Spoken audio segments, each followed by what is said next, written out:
wrestling has been like your foundational sport since you started, right? Yep. Yeah. 7 years old, second grade started. All right, same here. Yep. So, want to break down that transition on how you got into the sport of wrestling, why wrestling, um, and when you started figuring out that wrestling was the sport you wanted to commit to. Yeah. So funny. My dad didn't wrestle growing up. So, it wasn't like a sport that was kind of just like I was going to try it no matter what. I was under the impression that wrestling was, when I was a kid, around like 6, 7 years old, I was under the impression that wrestling was going to be a lot more like WWE. And I was originally disappointed after my first wrestling practice when I was a kid. But beyond that, actually, my dad was big in supporting me, like going to wrestle when I was like 7 years old, because he had other friends in the town that had their kids in the wrestling program. So my dad thought it would be a sport that would teach good discipline, and he thought it would be a sport that didn't have anything. I wasn't really doing anything during that season, so my dad was kind of just like, let's book him up for the whole year of just sports, so he doesn't even have time to fuck around and goof off. So I think that was my parents' mentality. Was it was either going to be wrestling or the other sport at that season's like basketball, and I was a short fat kid. Basketball was not going to work for me, man. But that transition was cool. I'll actually never forget the coach, the rec coach at the time was this guy Al Nadera, who's like a little Filipino guy.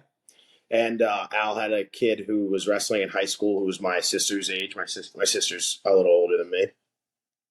And he was a really good high school wrestler. And Al was a great coach, man. He was like just perfect. He was for the kids, was really helpful with working with everybody. And that transition to wrestling was tough. I remember as a kid, I didn't like it at all. It was hard. Practices were even hard, even as a kid. And I really hated actually the like aspect of like match wrestling. It really stung when you were a kid, because it's one of those sports where if you won or lost, or if you're winning or losing, you're either getting dominated or you're doing the dominating.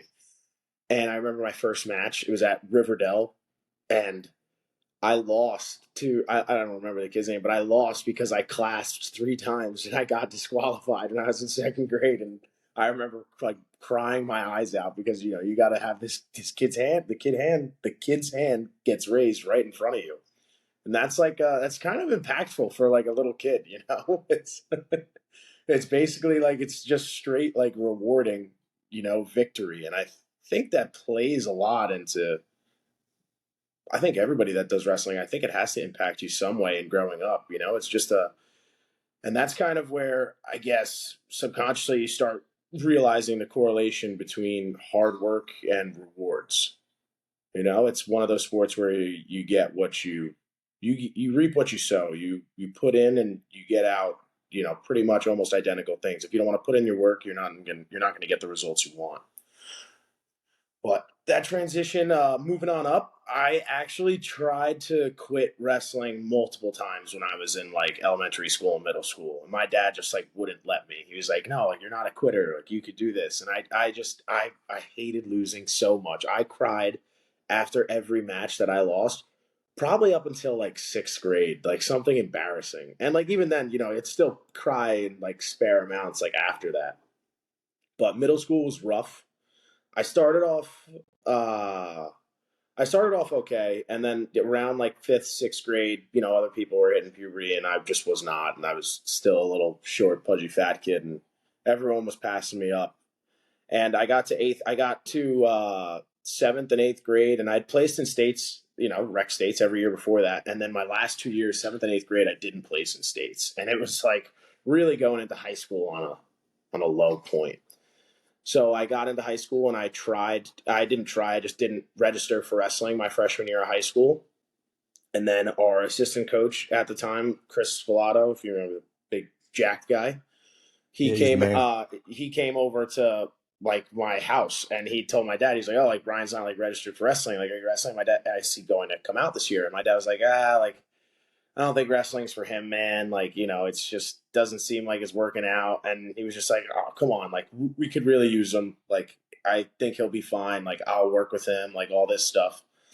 And Filato was truthful about that, though. That was, I came out for wrestling, and Filato actually would take, I went to Retro Fitness in Paramus when it was still there, and I would go work out after school with Chris Filato, this big jack dude, and I was like this pudgy little like 14-year-old, and this guy like really would. He would help me work out. We'd lift weights, all that stuff. I started out wrestling 145 as a freshman, and I was kind of like a sacrificial lamb. I think like if you look back at if you would look back at like the records, I want to say I was like 8-24 as a freshman. Like I just got the shit kicked out of me all the time as like a 145 pounder. And I didn't make it out of districts. It was just brutal. And, I was like, but it was like, okay, because we had a really great team. Paramus was a really good wrestling school. So it was fun to be a part of something like that. Sophomore year was, I moved up to 160 and, still struggling, but getting better. I don't even think I finished above 500 my sophomore year, but, I was still lifting more. My body was changing a little bit. I think I was going through a growth spurt. And then I think I still finished below 500, but I made it to regions. And then going into my junior year was when everything changed. I went from 160 to 195 and, like fully hit puberty and was really hitting the weights. And I think, that just transitioned into everything, more confidence, more everything. And that was, I would say, junior year was really when I found out like wrestling was going to be for me. And, after that, it was like, that was when I really went full in. That's when I committed to everything. Like the eating better, the working harder, the working out more often, the doing the extra stuff at like the club practices and all that. And it really it transitioned. I think I made it to states as a junior. Like round of 16 or whatever. But after that was when I kind of like really was like, all right, like wrestling is going to be the sport for me. I threw football by the wayside and just was really all about wrestling. And yeah, I think that's like the transition from there was big.